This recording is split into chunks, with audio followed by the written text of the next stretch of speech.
Okay, guys, if we could start the meeting, that would be terrific. Welcome everyone who's here in person and everyone virtually to the work group on pandemic spending. This is our 5th meeting.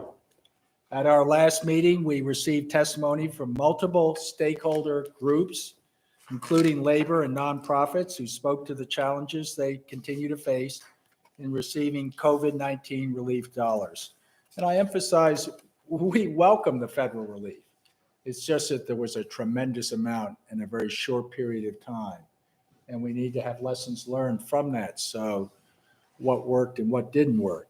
Today, the work group continues its mission to fulfill its legislative mandate of oversight and accounting for the tens of billions of taxpayer dollars that have been expended over the last 16 months. We will hear presentations from the Department of Agriculture and the Department of Human Resources, both of whom played vital roles at the height of the pandemic and provided critical services to Maryland families. And we'll hear from the Maryland State Child Care Association, whose members played an indispensable role in allowing our medical professionals, frontline workers, and essential workers to keep our nation and our state functioning throughout this crisis by taking care of their children. It's my hope that today's discussion will continue to provide insight into the decision-making of state officials, as well as perspective from those who have been affected by these decisions. And we want to learn more about what went right, what went wrong, and lessons learned from our collective experience in dispersing critically needed relief funds to save lives and livelihoods during the COVID crisis.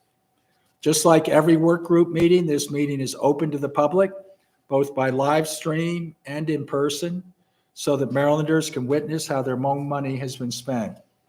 Today, we'll hear from the Department of Human Services Deputy Secretary for Programs, Ms. Netsonnet Kebret.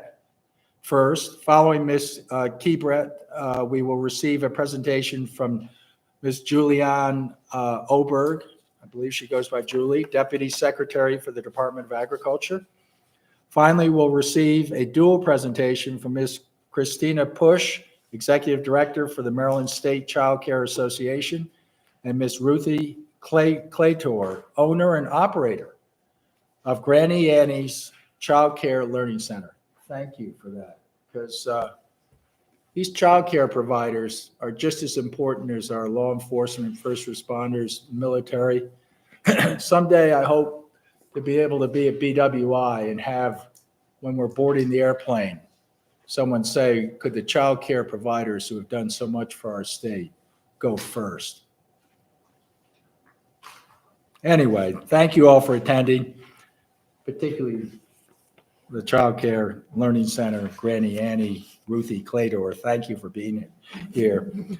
Thank you all for attending. With that, Ms. Kebret, is that, did I pronounce that right? I think it's Oberg who's going to go first, sir. Department of Ag. I see that. It's Ms. Department of Agriculture is going first. Yeah. Great. Terrific. Thank you.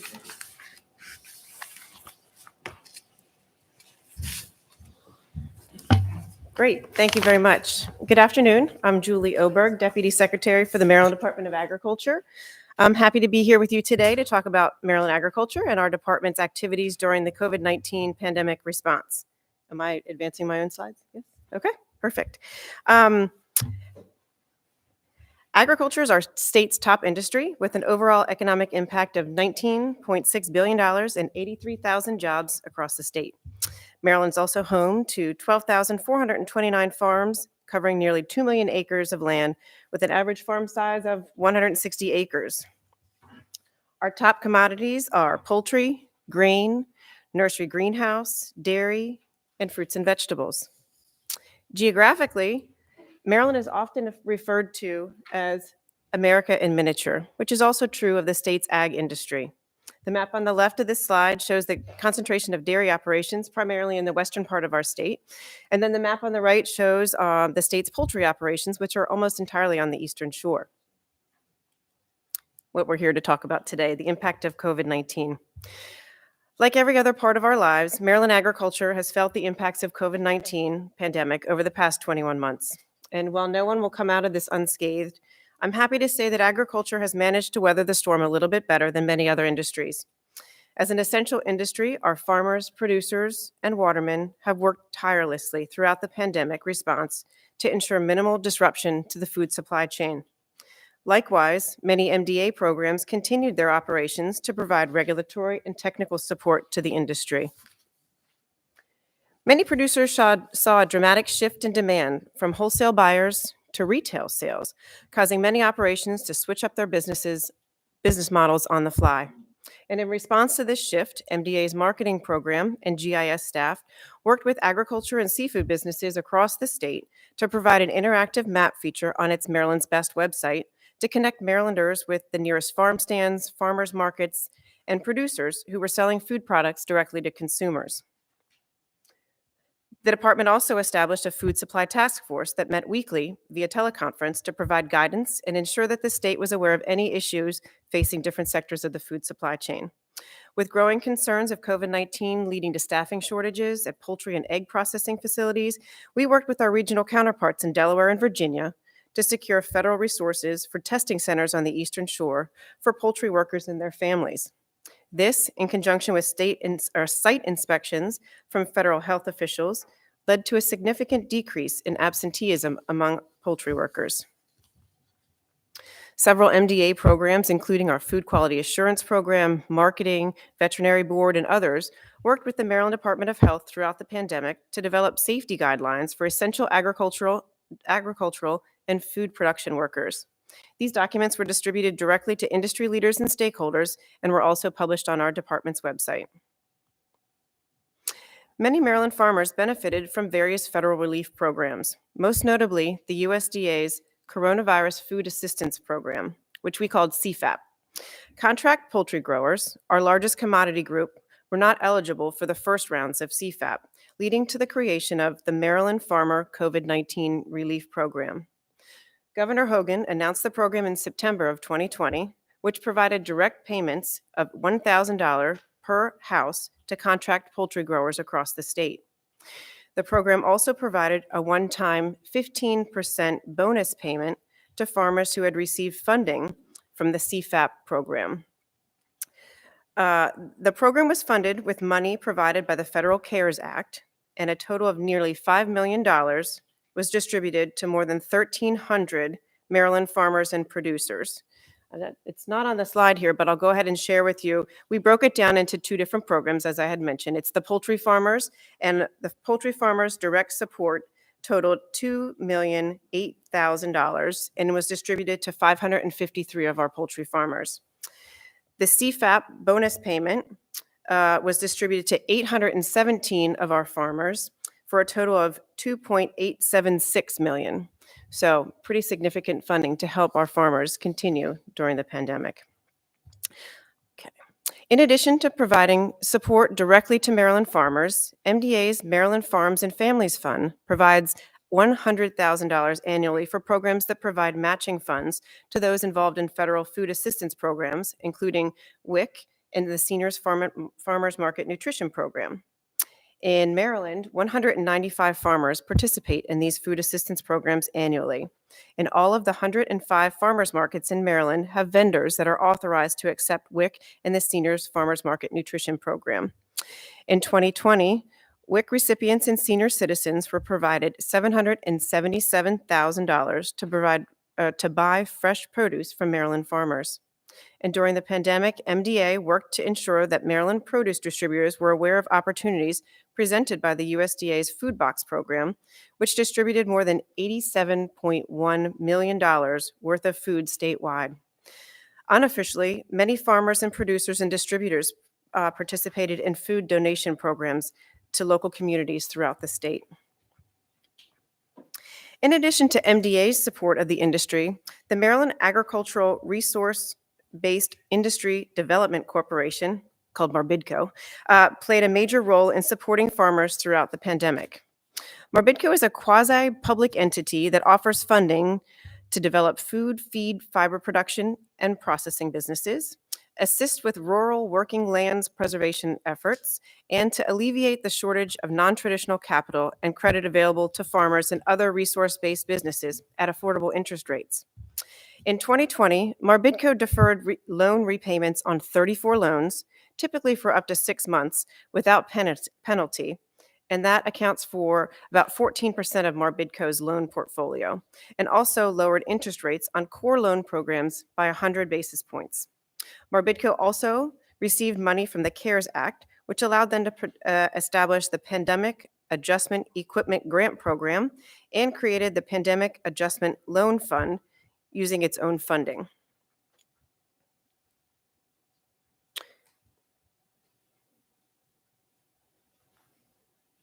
Okay, the Pandemic Adjustment Loan Fund provided lower cost loans with flexible terms for working capital and equipment purchases, with an interest rate of 3.75 in terms of 12 to 36 months with no collateral required.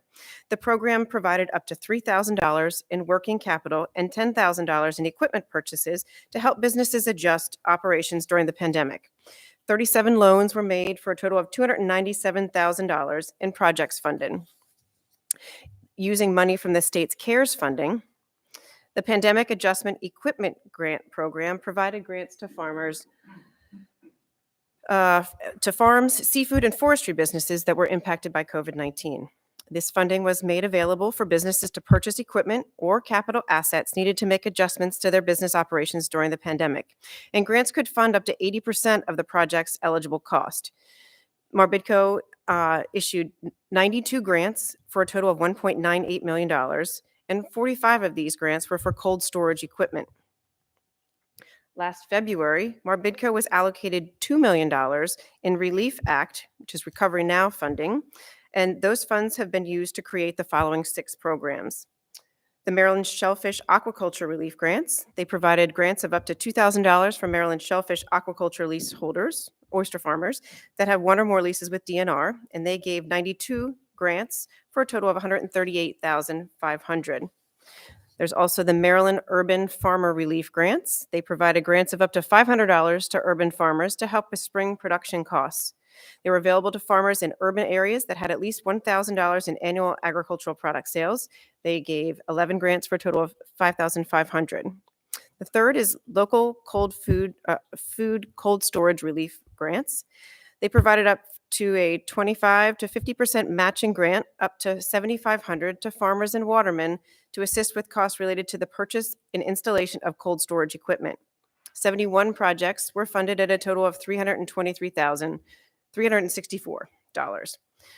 The Maryland Livestock Processing Relief Grants provided up to a 40% to 75% matching grant for USDA inspected meat processing facilities and custom processing or mobile processing projects. Grant funds were used to purchase livestock processing equipment or to upgrade facilities to help expand production capacity in Maryland and help reduce the processing backlog that developed because of the pandemic. 22 projects were funded at a total of $580,946. The Maryland Wood Products Industry Equity Incentive Relief Fund provided matching grants from 12 to 25% to help forest harvesters or wood fiber processors to purchase new equipment or construct facilities to increase the utilization and production of wood products in Maryland.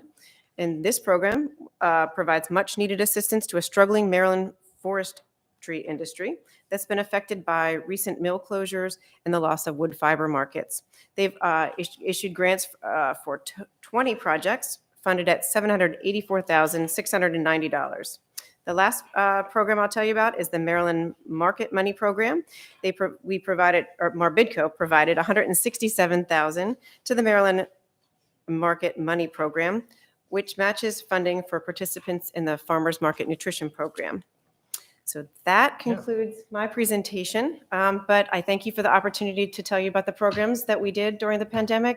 We're very proud of those programs. We think we did a really good job with them, and I welcome any questions that you may have. Thank you, Deputy Secretary Oberg, and that was a terrific testimony, very brief and very targeted. I appreciate it. And if you could give my thanks to your boss, my good friend, former colleague, Joe Bartenfelder and tell him that you did a fabulous job.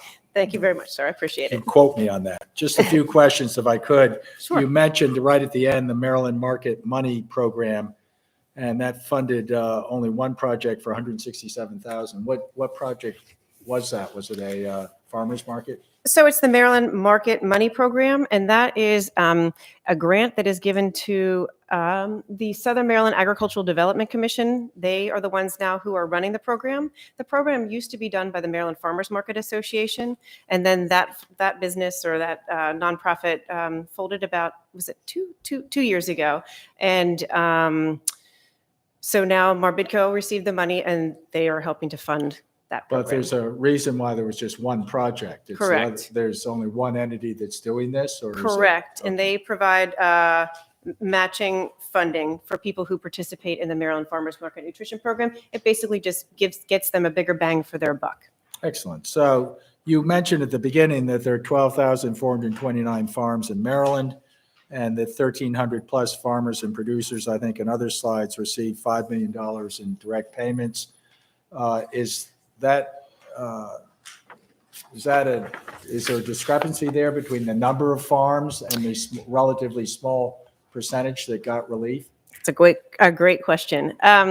So no, you had to qualify for the CFAP program. The federal government established guidelines, and those guidelines were specifically for the CFAP 1 program. They subsequently had a second program that included poultry. But the first program that the federal government, USDA, offered, they only opened the program up to, I have to read it so I don't mess it up, but to provide financial assistance to producers of ag commodities that suffered a 5% or greater price decline, or those who had losses due to market supply chain disruptions from COVID-19 and faced additional significant marketing costs. And it was only open to certain commodities, and those were aquaculture, corn, cut flowers, dairy, livestock, not poultry, nursery, small grains, soybeans, and specialty crops. So it was a narrower group of farmers who were eligible for those funds.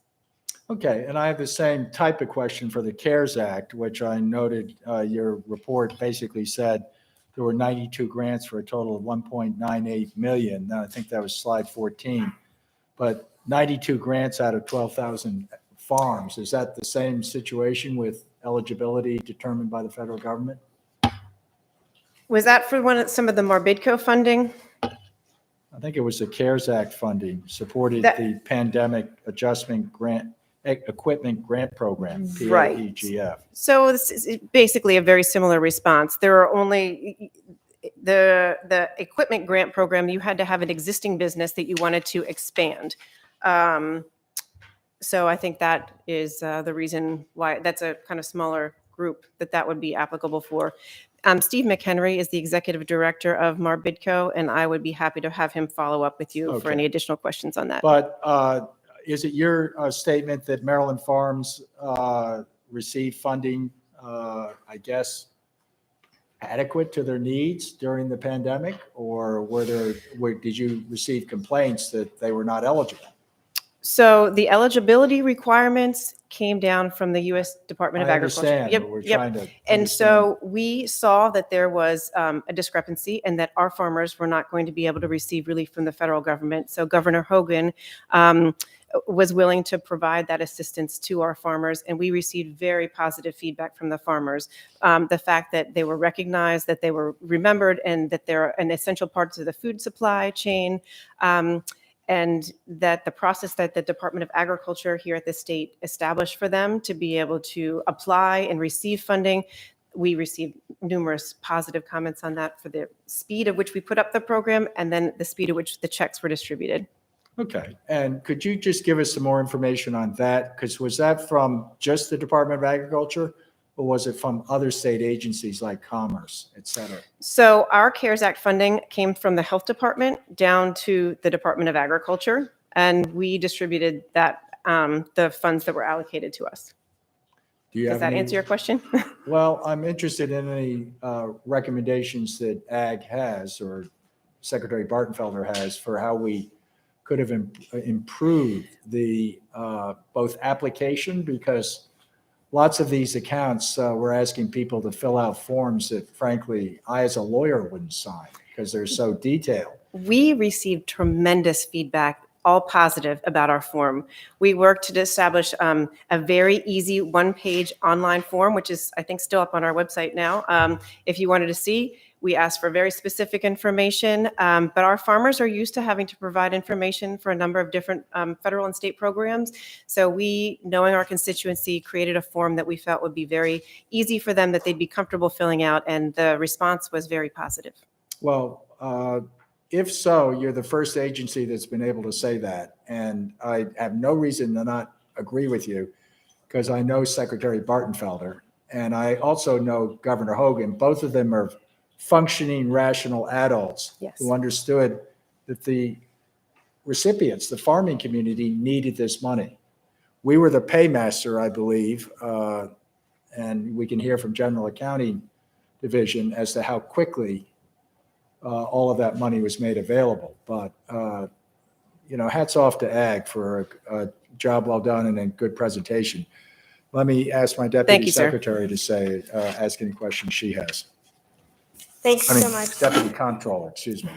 And I have two questions related more to the access and equity. I know nationally, minority farmers have really suffered over the last decades, and having access to programs and being recipient of national programs. And just wanted to know, does Maryland Department of Agriculture keep any information or collect any information around how minority farmers were impacted by the pandemic, and if they were recipients of any of these funds?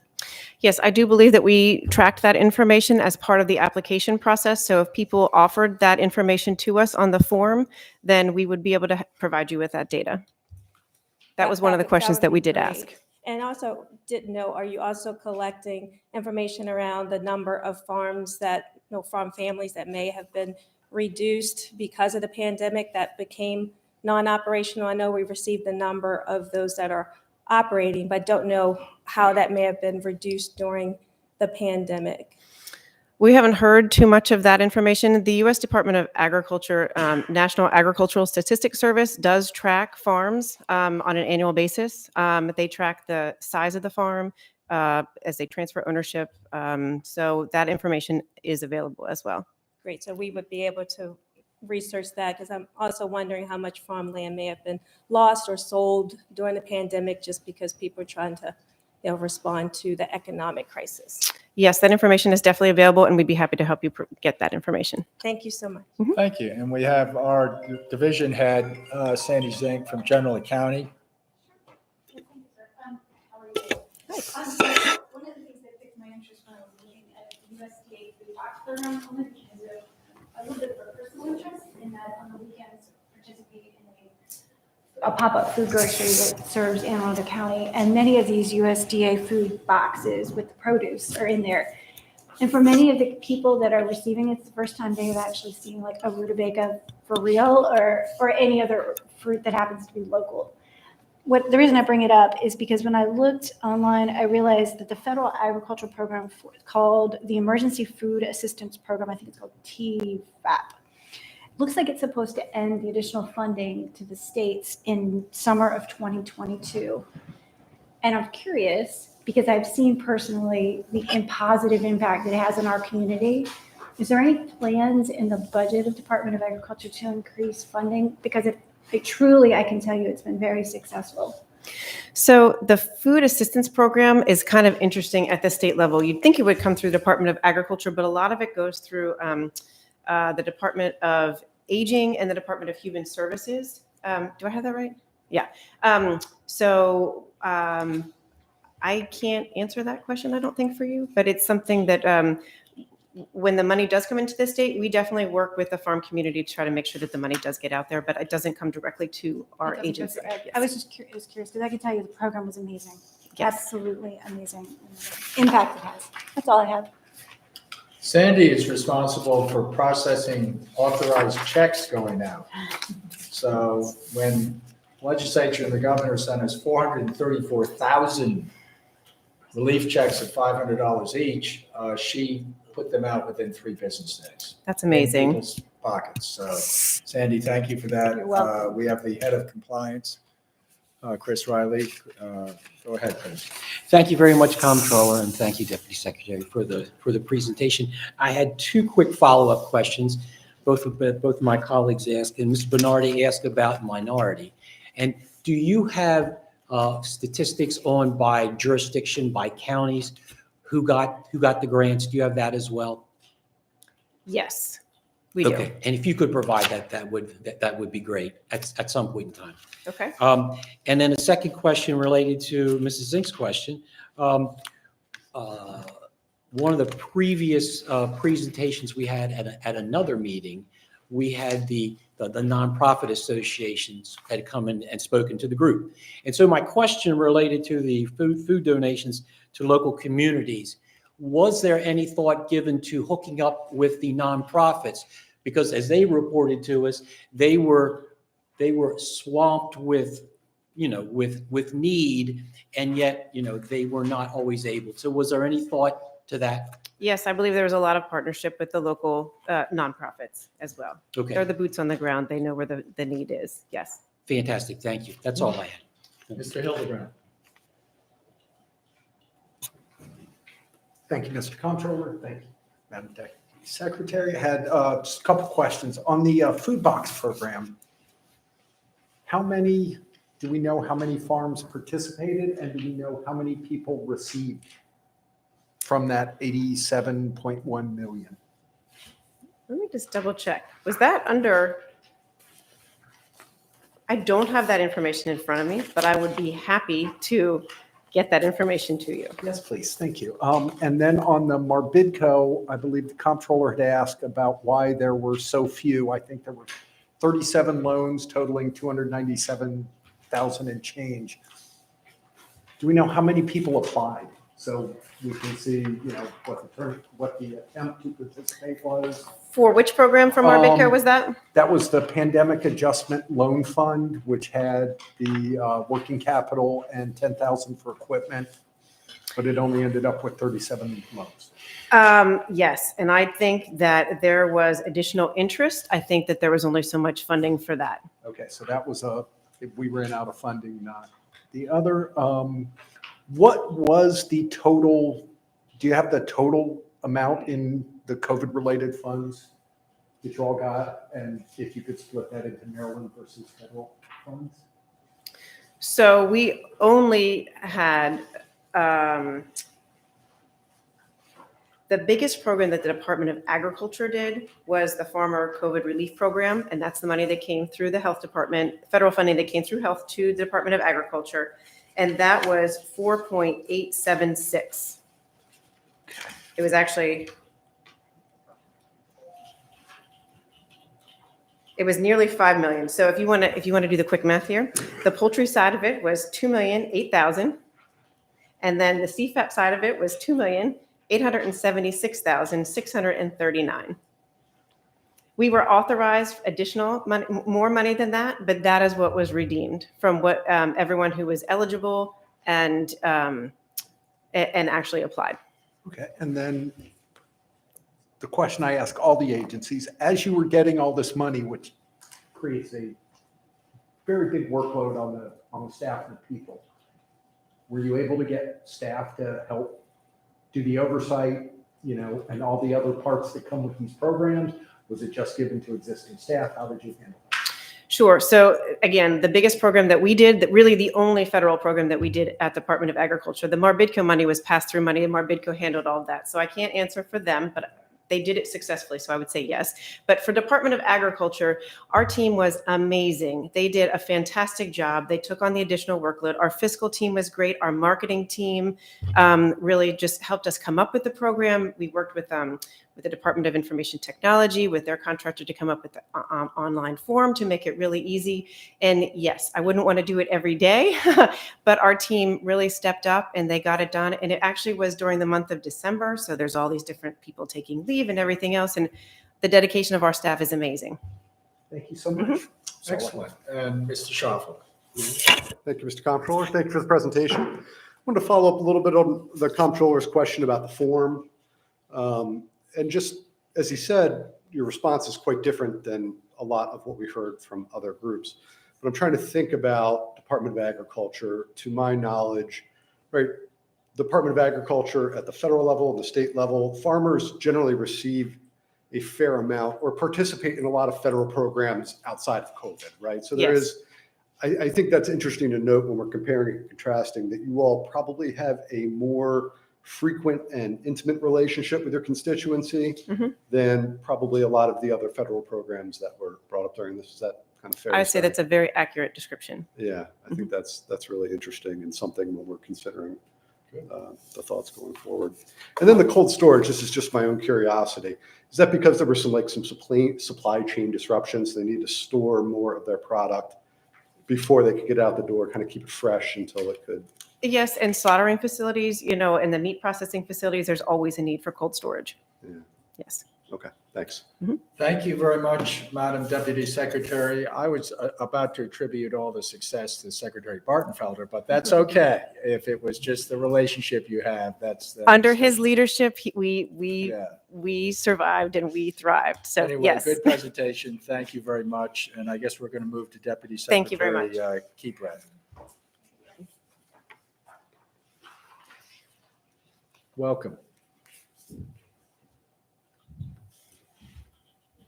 And if you could, great, just identify who's sitting behind you also. That would be great. Yes, thank you. Good afternoon. For the record, my name is Nasanik Kibret. I'm the Deputy Secretary for Programs at the Department of Human Services. On behalf of the department, we thank you for the opportunity to present to you an overview of our COVID-19 related relief spending. With me today is Augustine Nabaganyamana. He is our Deputy Executive Director for the Family Investment Administration, which basically oversees our safety net programs.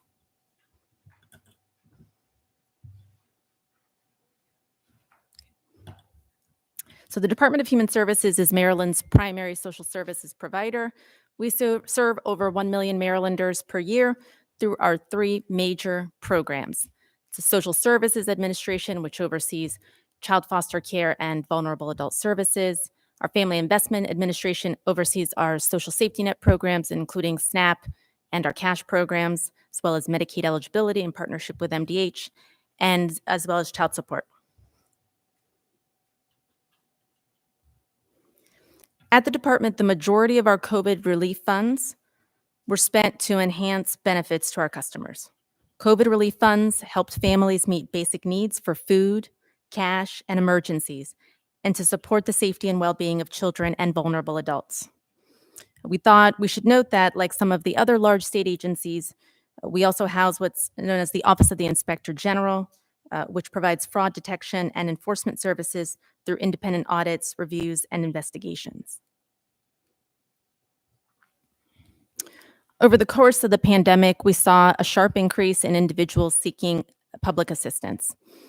Our SNAP and Temporary Cash Assistance Programs, otherwise known as TCA, those caseloads increased by approximately 45%.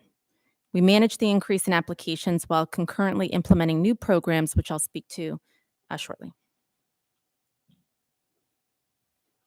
We established 3 objectives to ensure that low-income individuals and families had access to the resources they needed to keep their families safe and healthy. 1, to help existing recipients maintain their benefits. 2, to provide timely and responsive services to new applicants. And 3, to effectively implement new programs. In response to the pandemic, we knew that we would be among, and our customers would be among the hardest hit. We served over 600,000 SNAP recipients and 39,000 TCA recipients before the pandemic. We wanted to make sure that these individuals and their families were able to maintain their benefits. To achieve this, we sought and received authorization from our federal partners to suspend work requirements. Federal regulations also require that we conduct periodic redeterminations or recertifications, requiring customers to submit verifications of income and resources. And we suspended those requirements so that they could observe public health guidelines during the pandemic.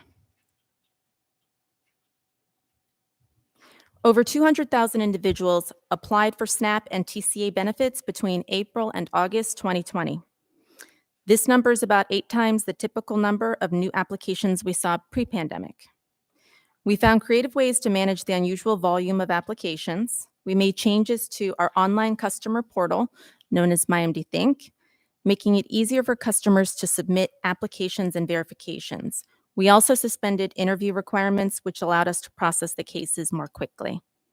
We increased funding to our 21 nonprofits that assist us with our SNAP outreach efforts, so that we were adequately equipped to provide for our customers and support them, particularly those who had challenges accessing the online portal, which include Marylanders who are limited English proficient and individuals experiencing homelessness.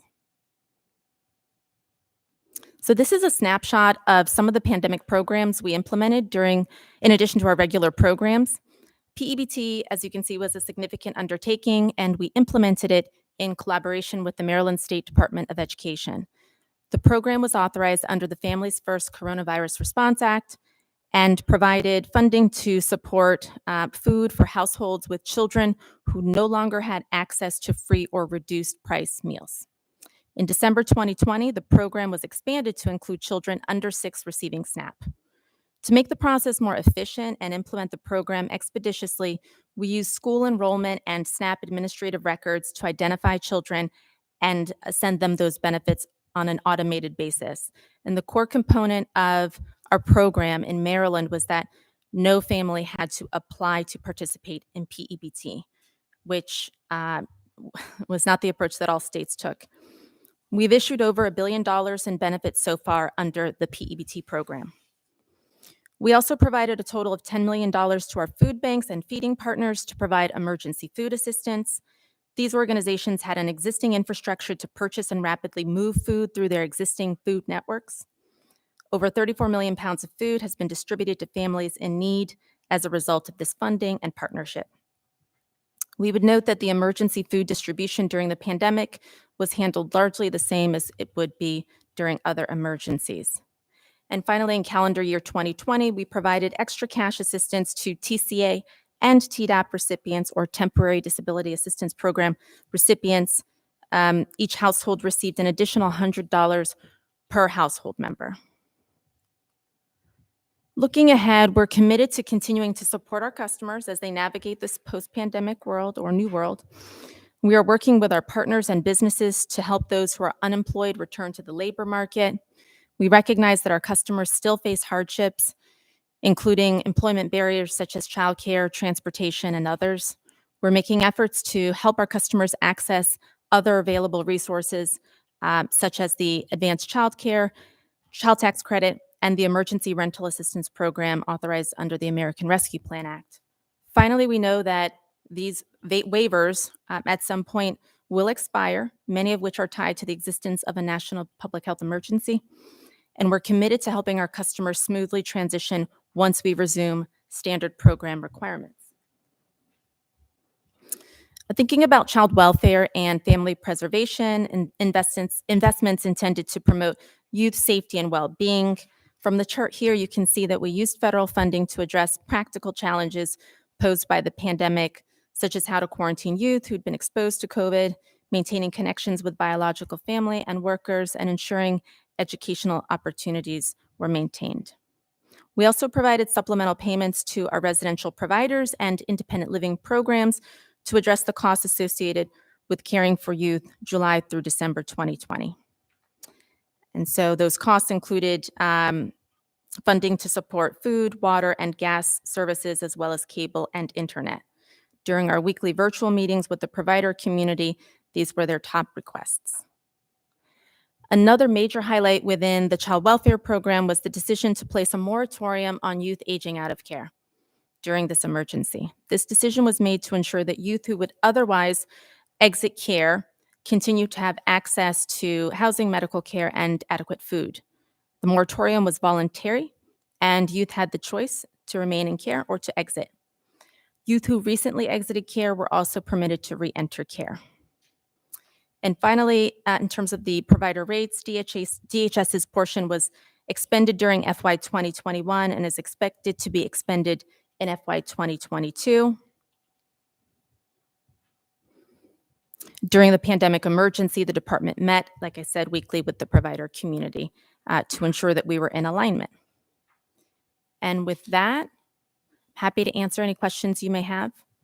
And Augustine is also here to provide responses. Can you ask your deputy executive director if he wants to make a brief statement or just stand up and add or subtract anything? Maybe you could just identify yourself, sir. Yes, my name is Augustine Nabaganyamana. I'm a Deputy Executive Director for the Family Investment Administration. I'm here in support of our Deputy Secretary. So, Excellent. questions together.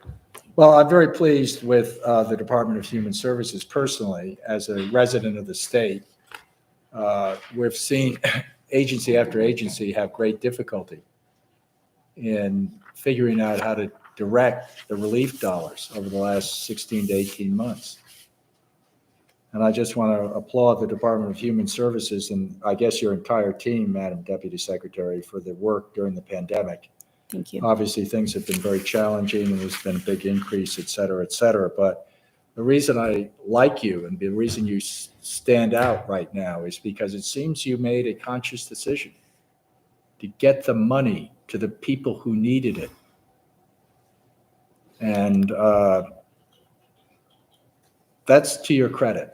And I'm delighted that your report shows that, I guess, the temporary, temporary assistance program, the TTAP, and the pandemic benefit transfer program, the EBT.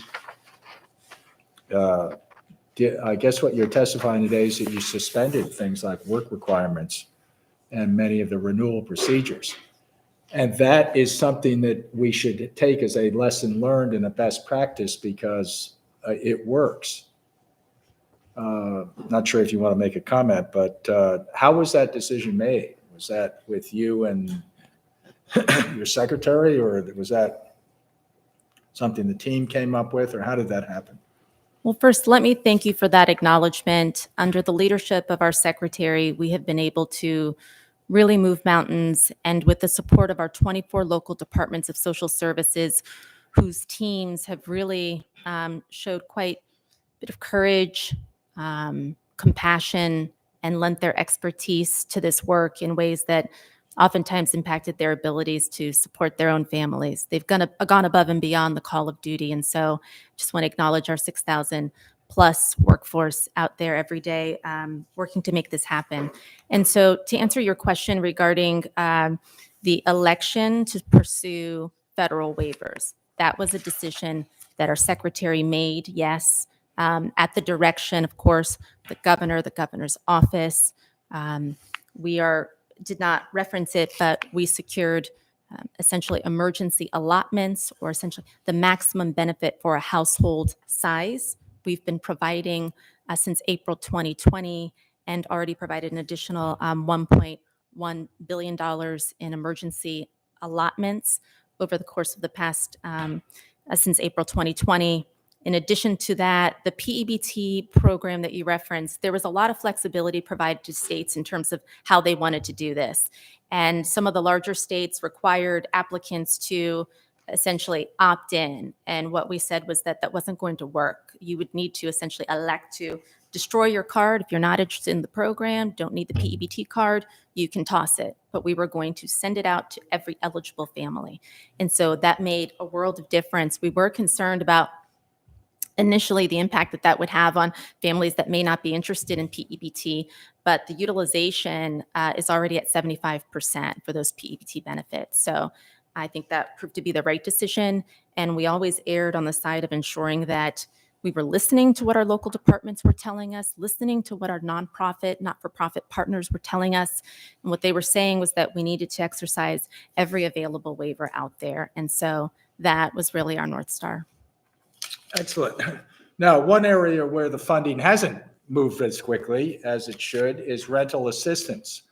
Approximately how much of the emergency rental assistance fund has been spent? What can be done to get those funds out the door to renters facing eviction? So that program, we partner with our Department of Housing and Community Development to administer. So I just want to make sure it's our program and not theirs that we're referencing there. Do you want to speak to that? Yes, the Emergency Rental Assistance Program is administered through DHCD, so it's not a DHS program. Okay, thank you. Let me ask you about the SNAP emergency allotment benefits decreasing as the pandemic winds down. What does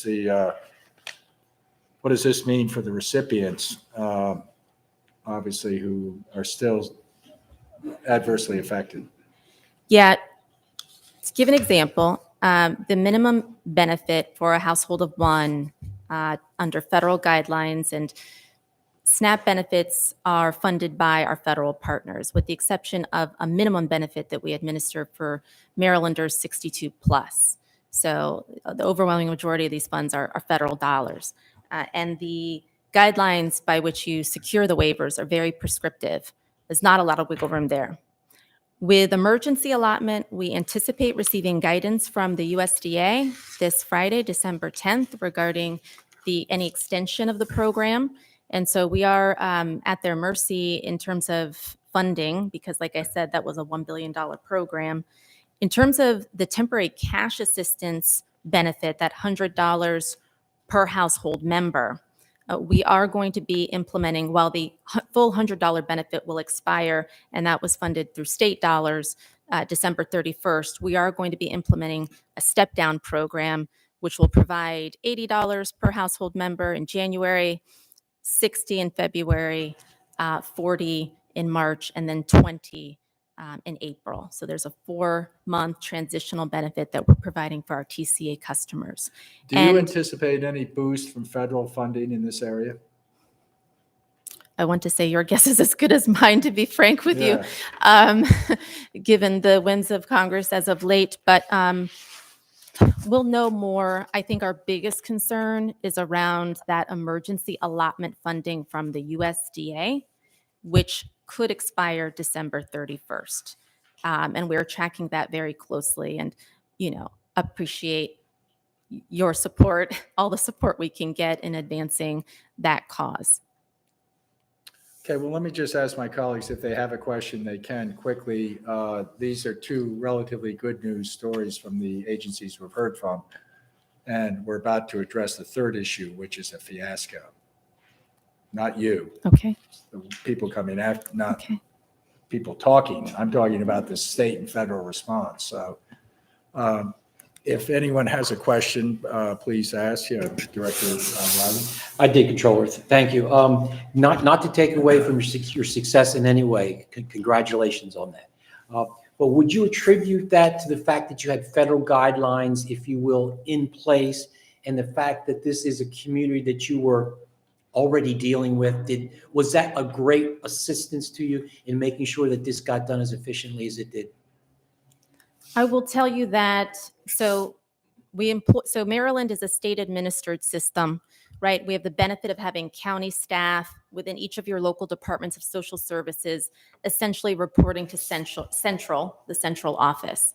And so early on, what that looked like was a daily touch point, 8 a.m. every morning, to ensure that we had our finger on the pulse and we weren't missing anything. I think that what the pandemic taught us was that communication, sometimes Garrett County did not have service, right? They're calling in from their trucks, headed to a family to assist a family. When they're calling in at 8, we're on the shore, we're in Cecil County, we border the 5 years. It was an exercise in effective, constant communication with our locals to ensure that we were apprised of our customers' evolving needs. We knew what they wanted prior to the pandemic. We were dealing with a different clientele coming into the pandemic. We had to deal with your neighbors who've never applied for SNAP, who didn't know how to do it, who didn't want to come into an office, who wanted more assistance, how to apply online, and working through some of the myth busting in terms of what the SNAP program is about, encouraging people to apply so long as they qualify. We had to work with our partners. The Maryland Hunger Solution stands out for me. We could not have dealt with the crush of inquiries without their assistance. We secured additional federal dollars, and we pushed it out to some of our SNAP outreach partners to take on additional staffing and assist us with calls. We went in with an advantage because we knew our customers, but then found that we actually had a different clientele as the months sort of waned on. Thank you very much. That's exactly what I was looking for. Mr. Hildebrand. Thank you very much. Couple quick questions. You had mentioned you had to deal with the myths and, the different hoops people feel they have to go through or do have to go through for assistance. And, even though we did have a substantial increase in SNAP, TCA, should the increase have been higher? Did we leave people underserved because of the myths or the roadblocks that are in the way for them to get assistance? Yeah, that's a great question. We doubled down on our communication efforts. We used every available resource. Some of our locals have their own communications teams, and they're sort of entrenched in their local communities. They work with their county executives, county commissioners, because they report the directors jointly to both the secretary and their county leadership, jointly appointed. And so what we were hearing was that we needed to work through these applications and make sure that we were processing them timely, which was facilitated by the waivers, right? We didn't have to interview customers at application, and we could sort of move through the churn a bit more quickly than we would have normally.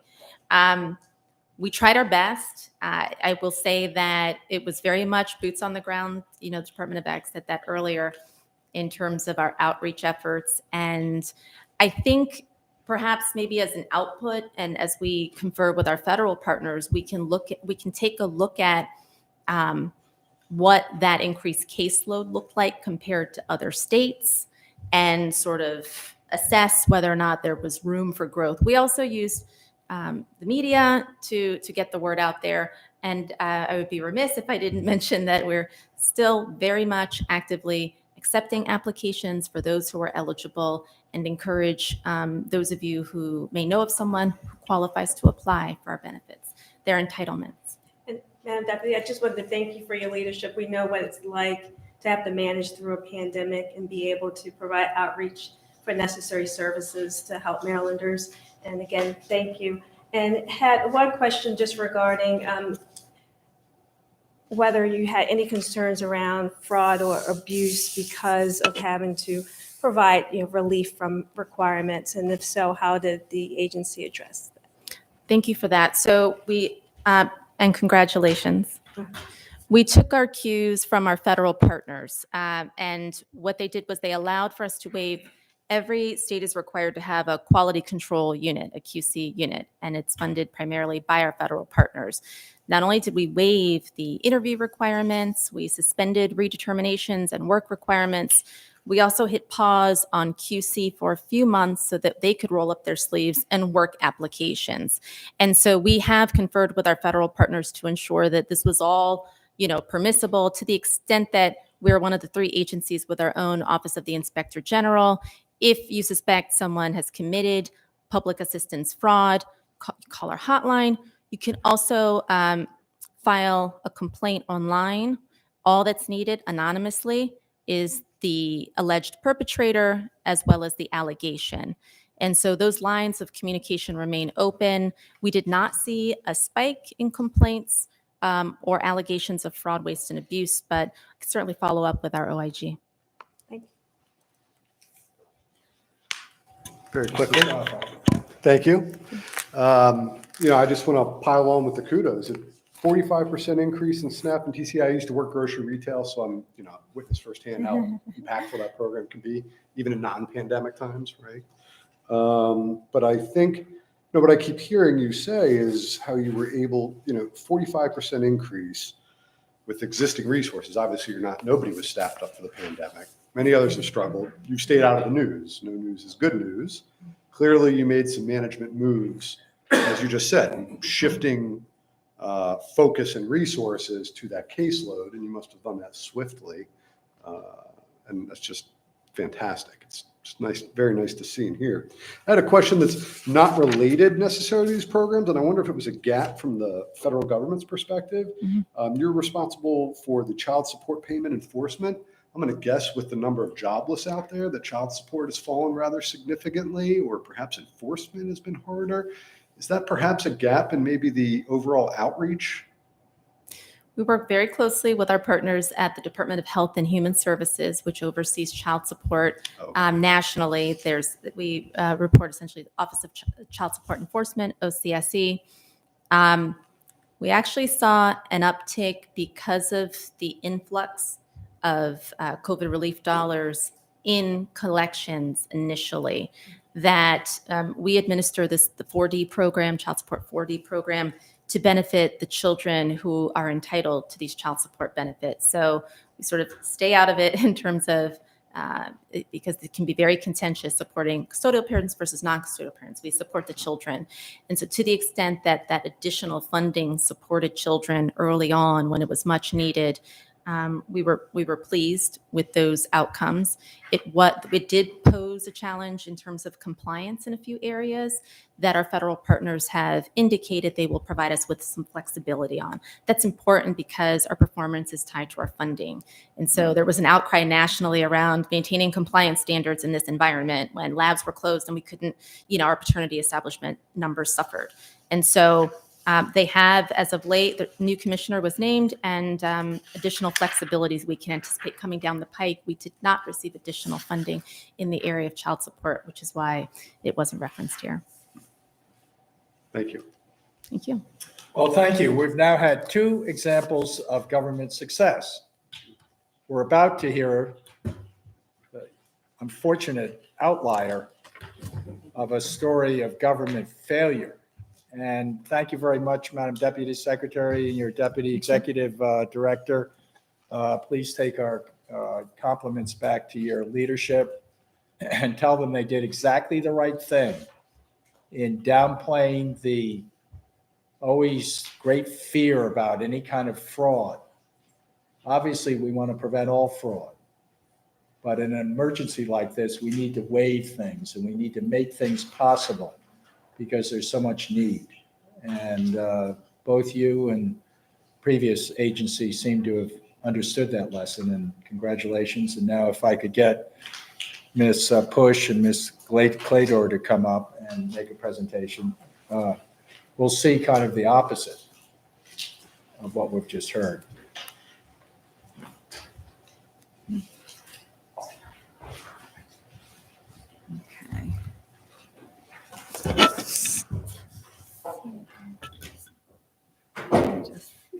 There we go. Okay. So before I introduce myself, I don't represent the agency the comptroller is speaking of. So just want to be sure we're. Anybody think I'm in the hot seat? Just want to make sure. Right. You got rolled into that. I No, apologize. These that's are funny. the advocates for childcare, and Right. we're We're not very pleased. appreciative that they're here. Well, great. Well, good afternoon. I'm Christina Push, the Executive Director of the Maryland State Child Care Association. We're a nonprofit 501c3 representing over 5,000 child care programs, primarily center-based programs. We have about 10% of our membership as family child care providers as well, all licensed in the state of Maryland. We've been incorporated since 1984. And so I want to start as being thanking you for allowing us to be here and share a little bit about the pandemic. But I wanted to make sure that I thank the childcare community and industry in our state. Childcare is really, really important, and the child's brain development happens 90% of it before the age of 5. And so the community that I represent educate and care for this cohort. Childcare is the backbone of the economy. It's an economic driver. It's an industry. It's related to commerce and labor. And it is education as well. It's located, as far as the licensing authority, under the State Department of Education. And most of all, childcare is essential. It's essential. It's the workforce behind the workforce. It's essential for parents and families to be able to work and contribute to the economy in our state. And there are heroes. I just want to be sure they stepped up when we closed down the state for the pandemic. Many of them stepped up to care for the essential workers, and they're essential workers themselves. And so they put themselves at risk and their staff at risk and their business to be sure they could serve the community in this time of need. And so where are we now? I'm going to talk a little bit about the fact that we're private businesses providing a public good.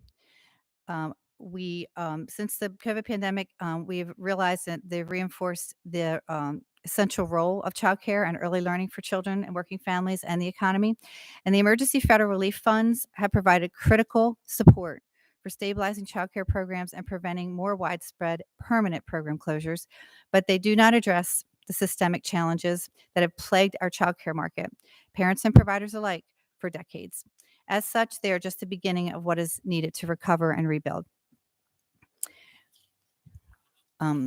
So we talk about money. Everyone's talked about the money. I'm not the expert on the money, but I am the expert on what our industry has received as far as the different pots of money. So I've been in very close contact with them. So we've had the CARES Act, the COVID Relief Package, and the American Rescue Plan Act. And so in the CARES Act, Maryland received a certain amount of money, and for the child care community, they received money, but the money was decided by the governor and the Department of Education to utilize the funds, and they were allowed to do so under the federal guidance to pay for all of the essential child care workers full tuition. So no matter where you worked, whether you're emergency personnel in the medical field, grocery workers, whatever your essential, and there was a long list of essential industries, they paid 100% of that tuition. The childcare community found out at the same time that it was on TV that they would be closed less than 48 hours before they had to close down. They received no communication, so I was interested to hear about the wonderful communication from our previous guest speakers today. There was no communication. They learned about it on TV, and then they were told they weren't sure whether or not they were going to be able to open for essential personnel or anyone in the future. So that would be a lesson learned, that we need to have better form of communication before they're surprised, so they could share more with their families who were concerned as well. And the money for the tuition would be fine, except they didn't get it. They didn't get it for almost 6 weeks. And they couldn't take a dime from any of the workers who were working, and they weren't able to. Some of them weren't able to pay their staff. And I have some child care program woman owner here today to talk a little bit more about that from a personal level. But we heard this across the board, and so we were partnered with the Comptroller's amazing office, who was able to shed some light on some of that and help us figure out how to save our struggling businesses who weren't able to pay their own staff for caring for the essential workers, because they didn't get any money for almost 6 weeks. And so they finally got it, thanks to the Comptroller Frencho and his team. Sandy, they got the money out very quickly once they received the information from the Department of Education. But that was very difficult time and stressful time for the small businesses. Then they had the COVID relief package, which came on as a sort of a next step from the CARES Act. Those grants were applications were very difficult, so I was interested to hear about our previous speakers' applications. They were cumbersome. They were so difficult that not as many people. We had almost 8,000 child care programs prior to the pandemic that were open, and a little more than half applied for these relief package funds because they were difficult to maneuver. And they also didn't know how much they were going to get. They had no idea what they were applying for. So that needed to be a little more fleshed out so that people understood what they were eligible for and how much they could budget for. And then finally, the American Rescue Plan Act, that was over $500 million to Maryland for childcare. And at each time, the federal government got the money here pretty quickly, but they also learned at the federal level to target what it was necessary for. So in the final Plan Act, American Rescue Plan Act, they said $300 million plus goes directly to the child care businesses. So there couldn't be any discrepancy about how it would be spent. And so in looking at that money, there was they were required to spend $150 million or allocate it by a certain period of time. So this past September, October technically, they were able to get out the grants to over 5,800 that applied, and over 5,100 received grants that were in a base of $15,000 per program with a allotment of per slot per license capacity of originally $300 dollars per child. But because they weren't able to get that money out too quickly, and I'll talk a little bit more of that in a minute, they ended up upping it to $500 because they had to get the money out. So, in the best of times, Maryland's childcare industry, and this is true of our country, it operates on razor thin margins. So, the pandemic has really exacerbated an already system that was teetering on the backs of parents and tuition dependent. So, they've faced devastating losses and challenges. It's a very unique business. It can't be done remotely. It can't be done without people being there and in person. There's no automation. So even before the pandemic, many struggled to meet the basic needs. Childcare workers, on average, make less than $14 an hour in our country, far less than they can earn at Target or Starbucks or fast food restaurants. Workers tend to lack benefits, including healthcare benefits. Again, it's tuition dependent, so you can only charge families what they can afford. It's highly regulated. We have some of the strictest regulations in Maryland than in the whole country. Our enrollment decreased significantly since the pandemic and it's never fully recovered. In addition to the PPE and the protective equipment necessary, providers dipped into their savings accounts and credit cards to pay for additional sanitation supplies, extra staffing to adhere to the very strict CDC guidelines for childcare specifically. The annual salary, average salary in Maryland, according to Maryland Family Network, for a child care center teacher is $26,054. An aide is $18,000 and change. A family child care provider makes on average $40,000, and a center director, administrator makes $41,000. The Maryland State Department of Education states that 97% of the Maryland child care programs have reopened. That grossly obscures the fact that 44% of those programs that have reopened are operating under 50% capacity of children they served prior to the pandemic. Their fixed costs remain the same, and their expenses have skyrocketed. Over 750 child care programs have closed since the pandemic. That's about 10%. There's red flags when you know that 751 licensed child care programs have closed since March, a decline of 10%. That's a red flag for families and access and equity. We went from 7,944 businesses to 7,191 businesses, and those businesses are not at full capacity, and more continue to close due to decreased enrollment, increased expenses, and critical staffing shortages. The blueprint legislation related to the expansion of public pre-K is something that I wanted to bring to your attention as a red flag because this will impact closures even further. Childcare shortages impact educators and small business owners and the economy. So the wide-scale closures of private businesses would cause a massive shortage beyond the shortages that already exist today in childcare deserts across the country. Many private providers deliver wraparound school-age assistance, so childcare shortages would impact families with children of all ages. Program closures and childcare shortages would negatively impact the economy and industry jobs that are both lost from providers and educators, and parents are forced to drop out of the workforce, primarily women, due to lack of adequate care options.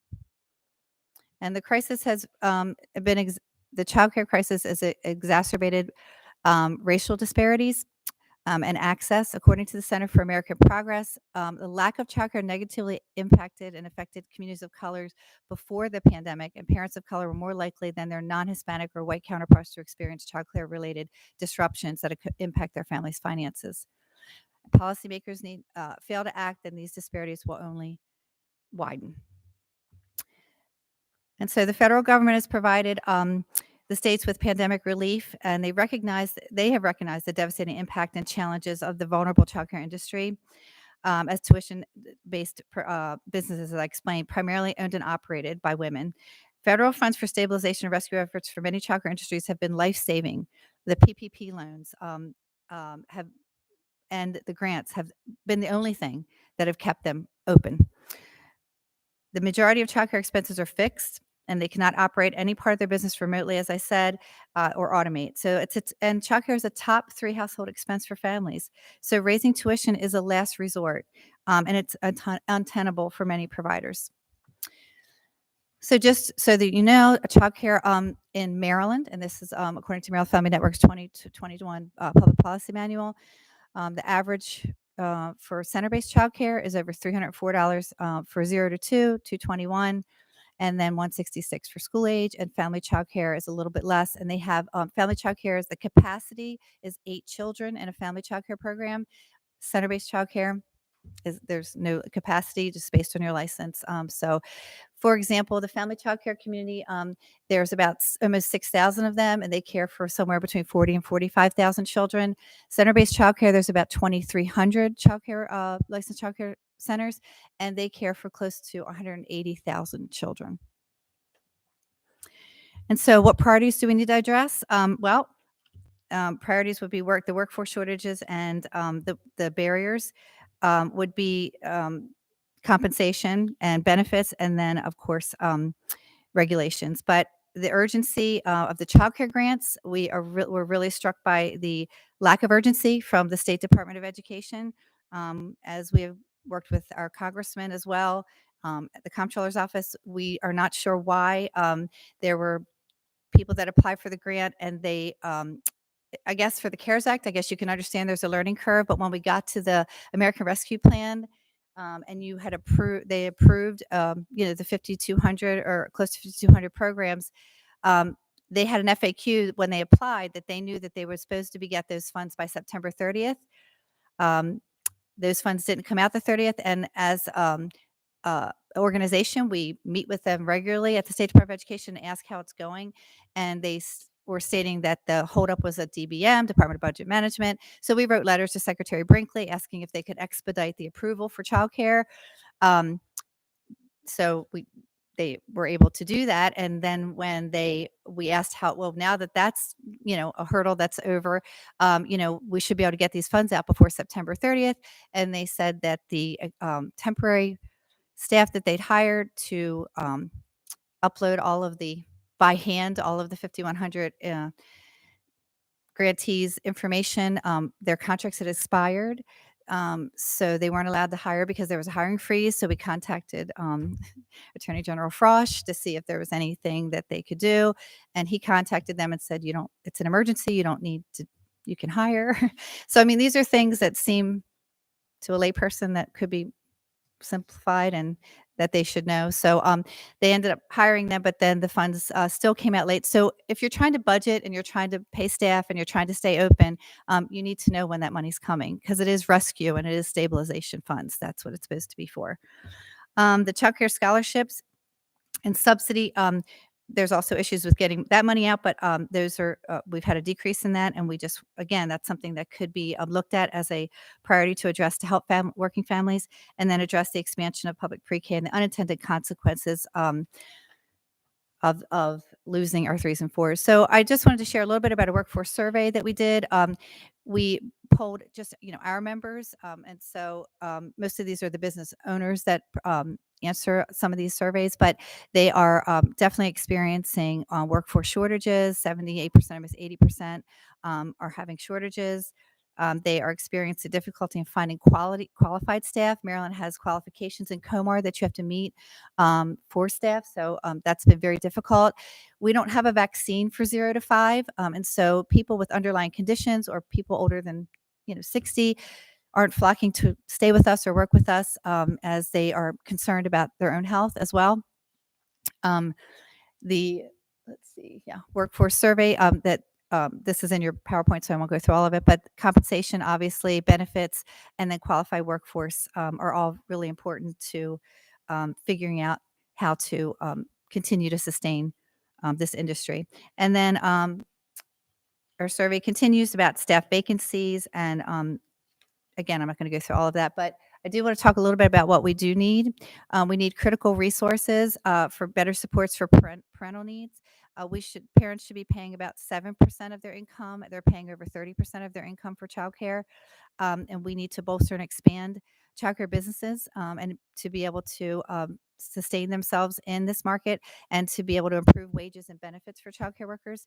And then we also need investments to rebuild a system that was somewhat broken before, and we need to stabilize those, have those grants be more expedient, efficient, and a transparent way, because we actually worked with the Department of Education on the last grant application and vetted it out, and almost 1,000 more people applied. So we were able to help with some of those pitfalls. So I think tapping into your stakeholders and resources is helpful as well for lessons learned.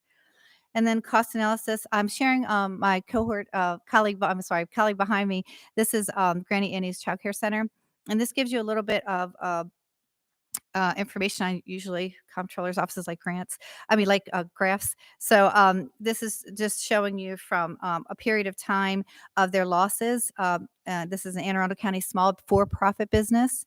And as you can see, the actual loss per month was per child per slot $180, a 6-month loss of an average monthly loss of $11,345, and a 6-month total of $68,000 in losses. My next slide is a nonprofit in Montgomery County, Rock Spring Children's Center, another member of mine. And then they also had their significant losses through this pandemic. So again, these stabilization and rescue funds are highly necessary in order to be able to serve the families that need us. And so I did want to share a little bit about what the grant's used for. I'm going to let Ruthie take some of that, but I wanted to share some information from one of our programs that has 2 businesses in our state, and she received the grant. She increased the pay scale to 20% to fill 14 staff positions in 2 centers. She had to, because she had to compete with Kohl's and McDonald's for jobs. And we, for the few people that are willing to be able to work, she doesn't know how long she'll be able to sustain the salaries, but she wants to be able to pay on what they deserve in this essential workforce. And it is critical to consider the requirements of this job. It's a highly skilled, as I showed you the 90% of brain development in the beginning, it is a highly skilled work. It requires being aware of growth and development. It requires being aware of social and emotional development, cognitive development, and physical development. And it requires a lot of physical energy and stamina. And again, I just wanted to address the unintended consequences if we lose our 3s and 4s to the expansion of universal pre-K. You will see even more programs close, as our business model is only able to be sustainable with 3s and 4s at this time. And then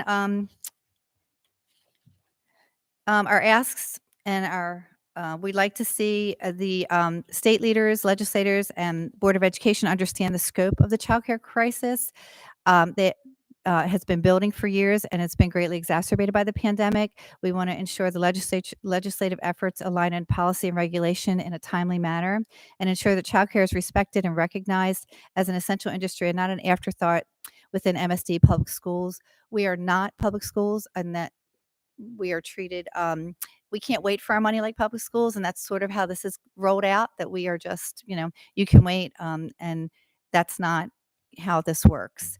So other asks would be to an adequate share of Maryland's allocation of the federal funds it has received, which is intended to rescue and bolster the childcare industry.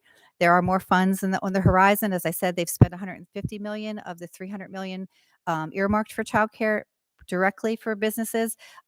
We are told that the grants are supposed to, applications are supposed to come out again next year, early in the year, and possibly be paid out by the spring.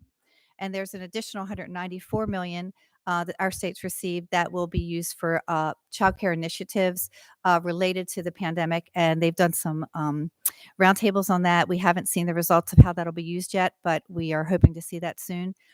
And then require a robust plan for the spending of the ARPA. It's $513 million. It sounds like a lot of money. Ruthie's going to tell you a little bit more about it. It doesn't go that far when you have over 7,000 businesses, but we are grateful for all of it. The state has not spent a lot of money or provided money as relief money for childcare as an industry. They gave $50 million to the restaurant businesses, but we asked for money in childcare and we didn't get it. So we would like to see a state increase to help us be sustainable in the future, as this ARPA money will run out. and we will continue to rebuild and commit to those state funds, including the Child Care scholarships and tax credits, and annual budget commitment to equity with the mixed delivery system for expansion of pre-kindergarten.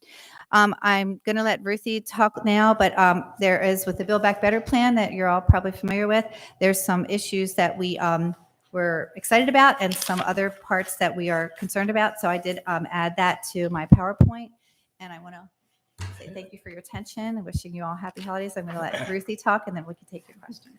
Thank you. Welcome, Thank you. Ms. Clayton. Thanks for allowing me to come share my story. Yep.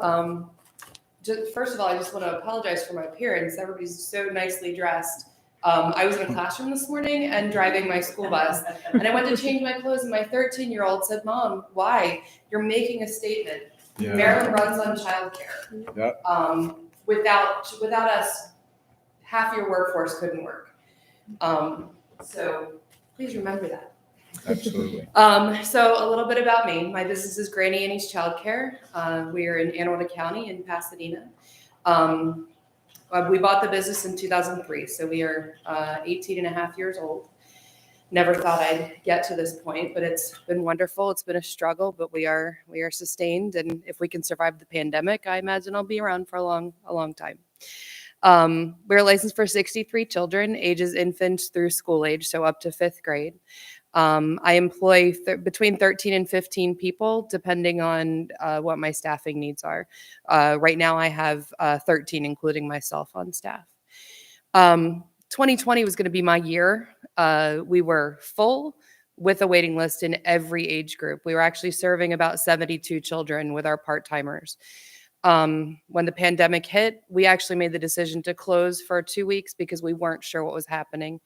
In that 2 weeks is when I really hope that's not my phone.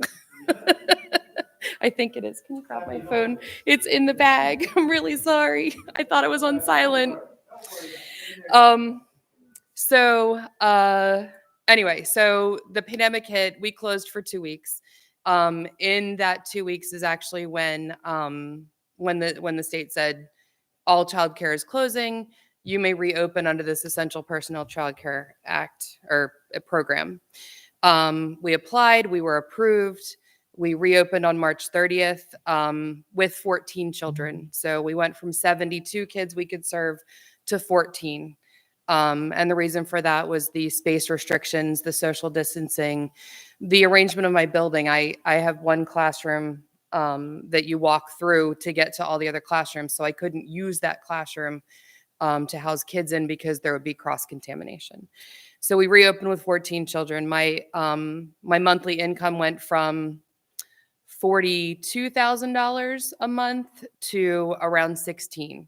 And as Chris was saying, I had to wait 6 weeks to get any money at all. My first payment through the EPIC program didn't come in until April 27th. So I operated an entire month. Thank goodness it had been a good start to the year that I had money that I could pay my staff while waiting for that money to come in. So I wanted to thank, I know the Comptroller was huge in getting us that money, and I think Sandy's was to credit getting all of those payments out to us when they finally moved. So thank you very much. Through the series of grants and loans we've been able to maintain, I've received both rounds of the PPP loans totaling $117,000. I received the economic injury disaster loan through the SBA, totaling my initial one was about $17,000, and then I got another $50,000 when they did the second round this past summer. And then the other grants, which I'll talk about in a minute, but total I've received in grants and loans, $307,000, which sounds like a lot of money, but looking ahead, I'm sustainable where my enrollment is now. I'm sustainable through the end of 2022.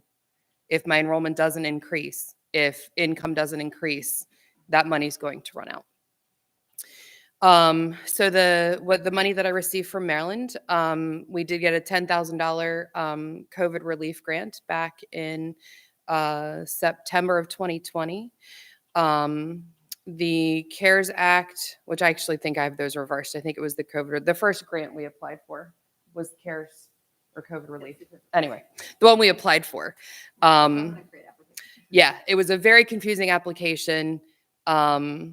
Had no idea how much money was going to come in. So while I'm waiting for it to come in, I actually had to put $20,000 of my own savings. Honestly, it was from my mom to sustain my business because I couldn't meet payroll. I would have had to close. Luckily, timing worked out. Within a couple of months, the PPP round 2, actually weeks, not months, the round 2 of the PPP loan came in and stabilized us while I was waiting for the other money. So in the first round of grants, with the earmarked money, I received $26,145. With that money, I gave my staff a bonus because they were all hanging in there with me. This has been very stressful on them. Not knowing germs, not knowing when somebody's going to get COVID. What I'm talking about now, this period in time was before vaccines.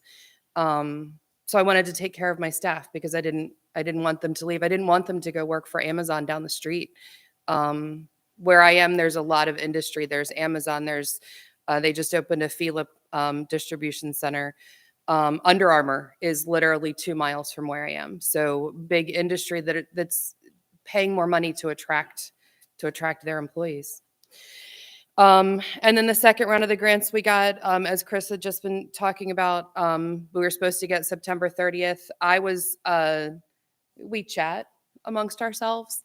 I was actually one of the first programs to actually receive the money, and I got it on October 12th. So the money that had been promised, that we had thought was going to be $15,000 base plus $300 per license capacity. When the money came in, it was actually more. Pleasantly surprised. I received $46,500 with that.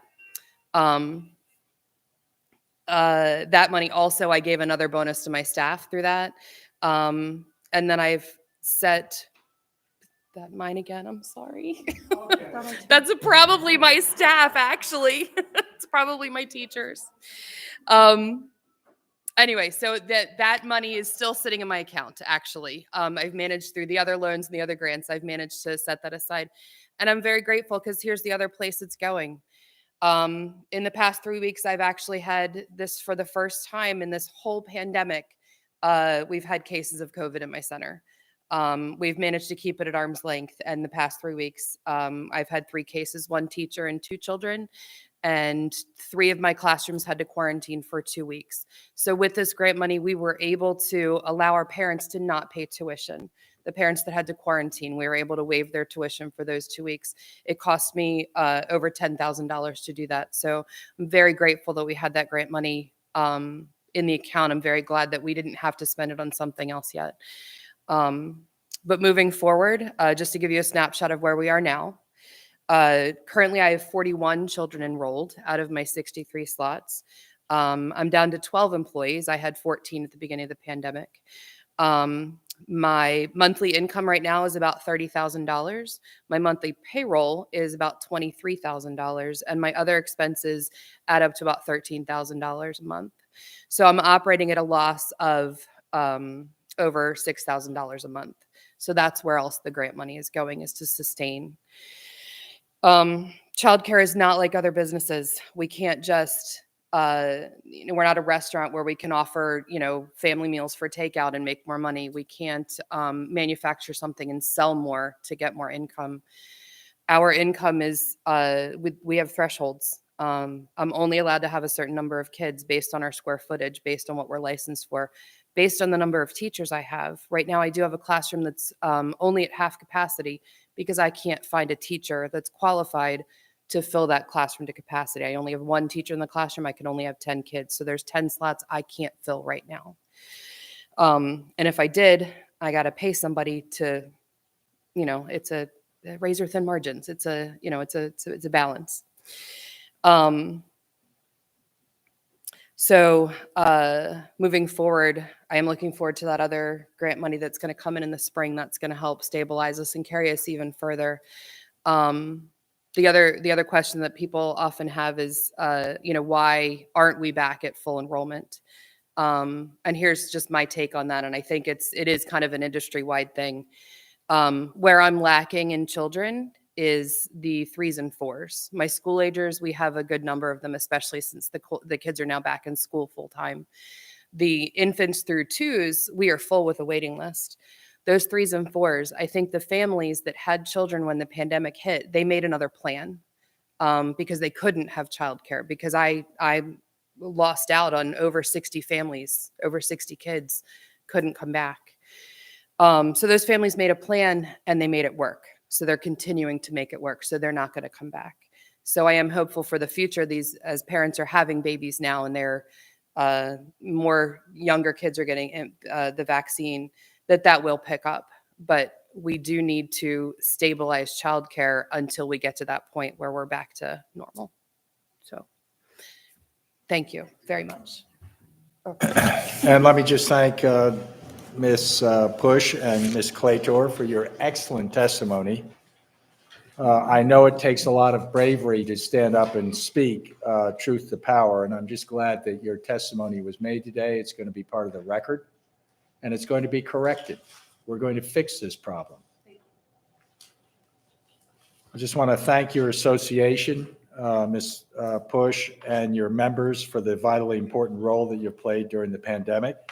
Obviously, it was because of you that are kind of unsung heroes of COVID-19.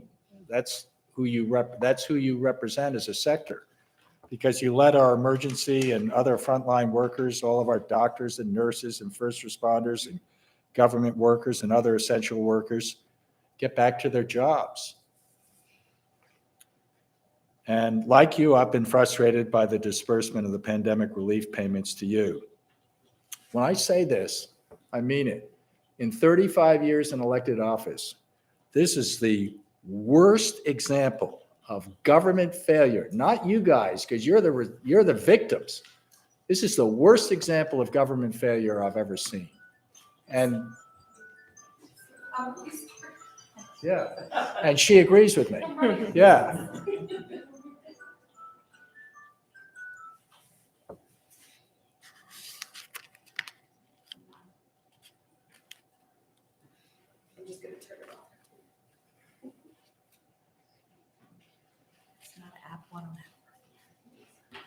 That used to happen to me in the House of Delegates during committee hearings. And, but seriously, this is a critical failure of government, what you have described. And it's the arrogance of the bureaucracy that just confounds me, because we're obviously going to be looking very, very closely at this, because child care is something that is connected to the overall economic prosperity of the state. Our GDP, our gross domestic product, is about $444 billion. That's all the economic activity in the state. We have to have child care. And we particularly need child care for people that work and work and work in dangerous outdoor, indoor, but outdoor manual labor, et cetera. They need childcare for their kids. And so what you've talked about today, to me, just sorry to report that I've probably never been more furious to hear anyone's testimony than what you two wonderful residents of our state described. And don't feel any kind of bashfulness. You shouldn't, because this needs to be significantly and immediately redeemed. I just want to thank Sandy Zink and her team, because Sandy's literally processed all of these payments to child care providers at the height of the pandemic as soon as we got them. And we're talking a matter of days. It takes a lot of our emails, And, annoying emails. You know, Push, I just want to thank you especially for your advocacy and for working closely with my office to resolve, or at least help resolve, a lot of the challenges that you're facing. But I'm thinking of the tragedy of 750 of your colleagues who have closed up permanently. Why can the state of Maryland look in the mirror in the morning and say, you know, that's a good thing that our delays, our non-communications, our silence, that created that? I think some of them could have still been open had we been a little more efficient.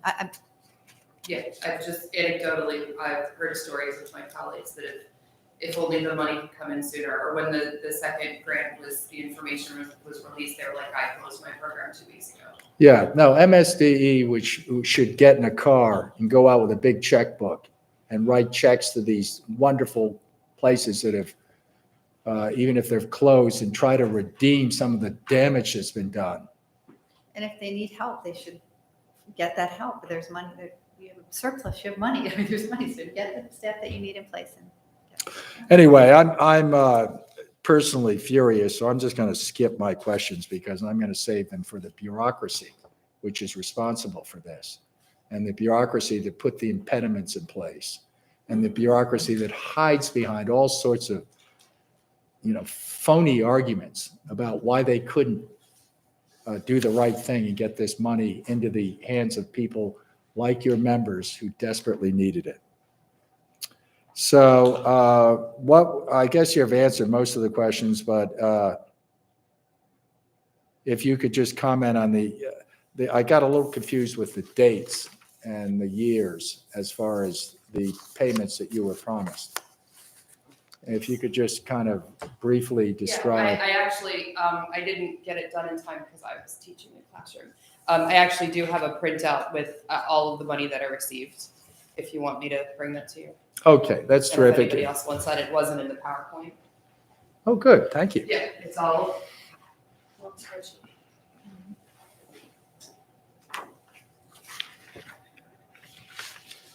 Thank you. Thank you.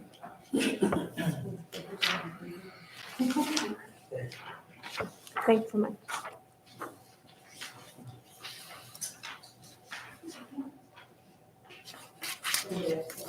We can tell you're a teacher. Yeah.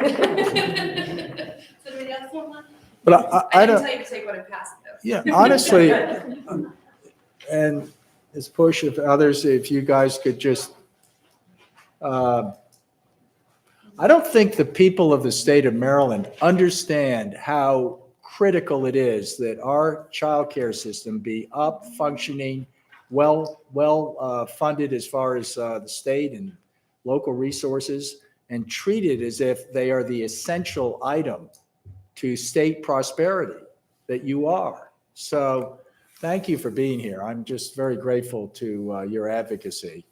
And once again, I'll just reiterate, I am absolutely furious with the story, I guess, of your interaction with the state of Maryland.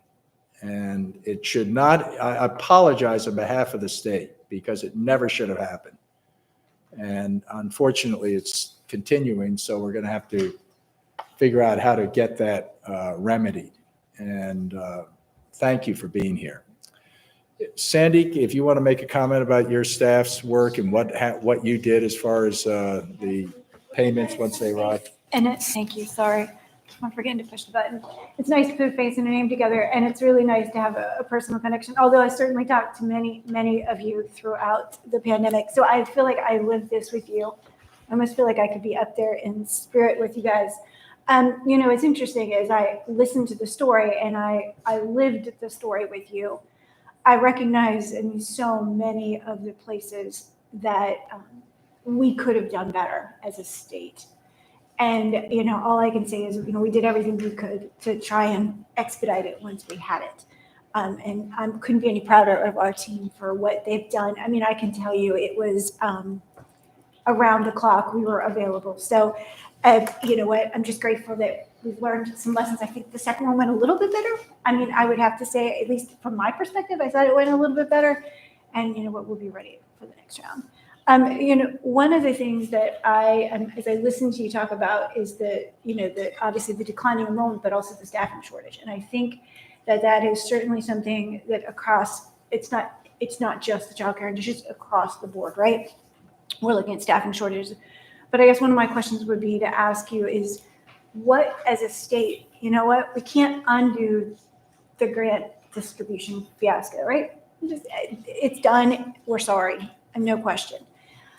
What can we do to help you get qualified workers so that you can fill those vacancies so that your P&L doesn't look like this? What can we do? I mean, I'll let Chrissy speak as well. I mean, you could, through some regulatory changes, for example, in Cobra, they require a year's experience. And so maybe if that could be tweaked during the pandemic, there's things that could be done that don't cost money. And there's, as I said, compensation and benefits are huge. So working on some legislation through the health exchange, trying to figure out if there's a way to offer benefits to our industry. Just coming up with different ways to find a solution. But investments, are necessary. But I also think that regulatory could be some relief as well. Yeah, the way to increase compensation, which I think is the number one thing, it's not really, when they look at studies, it's the job satisfaction is the number one thing that keeps people hanging in there. And I'm lucky to have a fantastic staff that is, has stayed with me through this extremely stressful time. And I've got staff that have been with me 15, 16, 17 years. But getting new staff in the door is that compensation piece that will definitely help. And I think, again, we're facing that. It's not just our industry. Yeah. It has been a career-long issue for me. I've been doing this for 30 years. It has been an issue all 30 years that childcare teachers just don't get paid because we ride on the backs of tuition, on the backs of parents. So increasing, which I know recent changes have happened, that we've increased eligibility for parents to receive vouchers. So increasing that, increasing the amount of vouchers, which is also, we've made strides. Yeah, we've made strides towards that recently, and we can certainly do better with that. It does cost money. Helping out these working families, and tax credits, like just, helping them out in order to increase our bottom line, my bottom line, in order for me to pay out to my teachers. Chris talks about in our presentation, childcare always operates on razor thin margins. In 18 years, I've never made a profit, ever. If I've got money left at the end of the year, which has happened twice in 18 years, my staff get bonuses. It all gets paid out because they deserve it, and I can't take the risk, really, of increasing their hourly wages at this point. Like, there's money in the bank right now. I don't know how sustainable it's gonna be. I could give them all a raise tomorrow. Well, actually, I've been giving them all a raise in January. But it could be more substantial than it's going to be, but I'm afraid that I'm not gonna be sustainable. And then what have I done? I've increased everybody's wages 20%, but now I gotta close in 6 months because the money has run out, because parents can't afford it.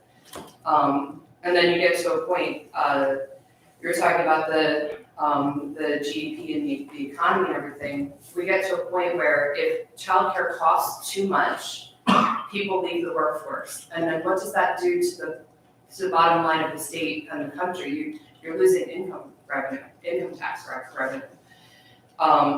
So it's a snowball effect. That all starts with, let's help childcare be affordable, let's help these working families. I'll just add something because, hey, I'm just the comptroller. But here's the situation. We've identified $5 billion in one-time only surplus money that is coming to the state because of federal relief and because of the actions of the comptroller's office, because we delayed the tax deadline. That's $5 billion. Half of that should be put in the rainy day fund because we want to protect the state's economic buffer zone. The other half of $2.5 billion, we could take $900 million and send out emergency survival checks to the 433,000 families that are low wage earners in the state. And we could also add in $900 million or $1 billion to begin to repair the state's program of childcare. Because if we don't, the entire prosperity of the state is going to suffer. So Childcare Don't- should be viewed It's as all connected. infrastructure. It's all connected. It is infrastructure. So you need to get something that is dramatic. The money is there. It still leaves $500 million that the legislature and the governor can give out to friends and family, or not family, friends and just friends. And that's okay. We need to address this. And you folks are right at the tip of the spear. So this special session and the opening session next January, we really need to make a big push, I think, for a significant amount of money. And we have to tell Marylanders, it's for your economic future. We're not doing this to benefit your hardworking employees. We're doing it to lift the state into the future. And thank you. We've heard from the Maryland Chamber of Commerce. They've contacted us and said that they're hearing from their members and businesses that they're struggling with childcare. I mean, it's really losing 10%. I mean, it's starting to hit home, and it's going to get worse before it gets better without some more solutions. Other last questions from Mr. Riley, or I'm sorry, Sharon. I just had Yeah. a quick comment. Deputy Your shirt Comptroller. says it all. Maryland runs from childcare. We know your passion. We feel your passion. You see ours and our commitment to this issue. And for me personally, being a female, I think that it is an issue and should be a priority of the General Assembly because this impacts, as you said, families. It impacts usually female workers because if someone has to stay home, then it's usually the woman. And that should not be a decision that a woman have to make, but that's the situation that we're in right now. And it impacts women-owned businesses like yours. And I will leave it there because I don't want to give other personal Everyone remarks. is more but productive with affordable, quality childcare choices, and we need to make that happen. absolutely. It's one of the top issues, if not the top issue for the state's economy. So start linking arms with the Chamber of Commerce because we need. Director Riley? Thank you. A question that I have regarding some lessons learned for the state. As you've described it, you're a very highly regulated and licensed industry. So you should be finite. You're well known. So it isn't like we don't know who you are. So why, in your opinion, was the application process so difficult to begin with? Because it was written by public schools and not written by some business. It's not a business industry. They didn't consider that some people don't have the information that they asked for, I think, part of it. But we are housed under MSD, which is their priority. Their focus is K through 12. That's just a small part of my business, is the aftercare for, before and aftercare for school leaders. I don't know that we're constantly screaming or we're constantly raising our voices to be heard because there's not really a recognized place for us within K through 12. We're not K through 12. We're not public schools. Honestly, for me, I own my business and it is a business. It has a bottom line. Sometimes some initiatives that come out, some ideas that come out, some things that are mandated in regulation, they are what's great for children, but sometimes they're unfunded mandates. And then my business takes a hit in order to fund those mandates. And the people in K through 12, they're doing their job for the K through 12. They're not focused. Maybe their background isn't in business. Not maybe, I'm pretty sure most of them, their background isn't in business. So the business of childcare is unique and not the same as K through 12. So when you have policies or applications or something that's being written by a K through 12 person who's not business oriented, maybe there's something gets lost in translation or just not recognized. Okay, thank you for that answer. Let me just understand.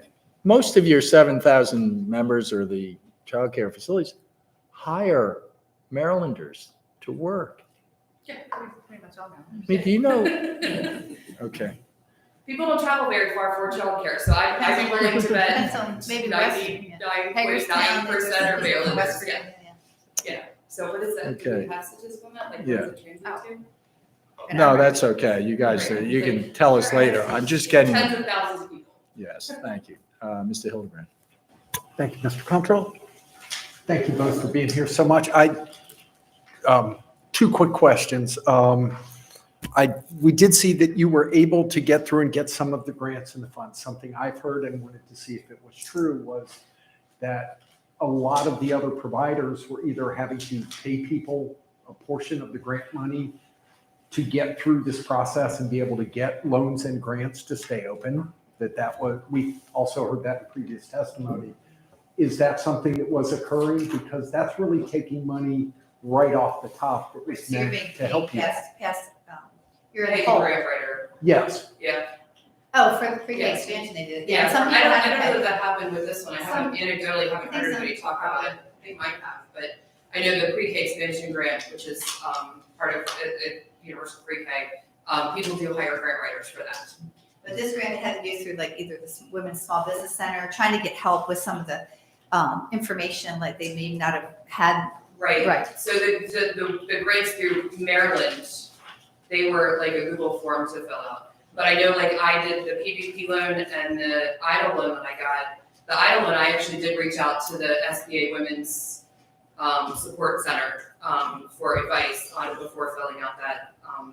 But I didn't pay for it. Okay. But yes, But that there does happen But sometimes. there were that- people that Yeah. had, and English isn't your first language, and even if some of these may be translated, written, that they were still struggling to fill this out, and we have people, women that own businesses that English isn't their first language, and that's important, to make sure that we're addressing everyone's needs. One of the things MSD did do that was it never us? They created a video, like a video tutorial on how to fill out the grant application that people could watch. Yes, It was- they did create, Okay. yes. All right, thank you. And that goes to what Chris was saying, Director Riley. We already know who you are because of the regulations, because of these things. So for it to be that difficult that, someone had to get paid to assist or the burden on you is just nonsensical. The other question that I had, you mentioned about 10% had closed in Maryland. So are there areas in Maryland now that are these childcare deserts where there just is not service available? And then for us, what impact is that going to end up having later? But what are those areas, or are there? So you could ask for a report from the State Department of Education, because I don't have exactly where all of they're located. They would be able to tell you if they're family child care center based and where geographically they are in the state. But yes, that could certainly create deserts, access and equity issues for families needing to open. Like I said, I have people that have, Columbia Academy usually has 900 kids. They have a waiting list for 124 children that they get calls every day. I just met with them in Howard County last week, and they cannot hire teachers. It's a critical workforce shortage. So parents want to go to work. They need a place. We have a lot more illegal care going on because we can't find people to work in our. Also anecdotally, again, Washington County, Yes. Richie's Totlab, she's done it economically really well in this pandemic because there's only three There's only 3 childcare centers centers in the Washington whole County. So when one of them closed, she has a waiting list, Now she can. and those parents don't, she's got a huge waiting list, and those parents don't have care. They've got to delay taking a job, or they've got to figure it out, or they've got to go with a neighbor with illegal childcare, which is not in the best interest of the child. But in some areas, there's a decline, and they are at 40% enrolled, under 50% enrolled. So it just depends what the work arrangements are for the parents. As I think Chris said, 3 and 4-year-olds seem to be where they've been able to figure it out, and they're not going to come back because they're probably going to go to kindergarten or Yeah, they're just waiting it out. Kids go to school. Thank you so much. Mr. Shaw. Thank you, Mr. Comptroller.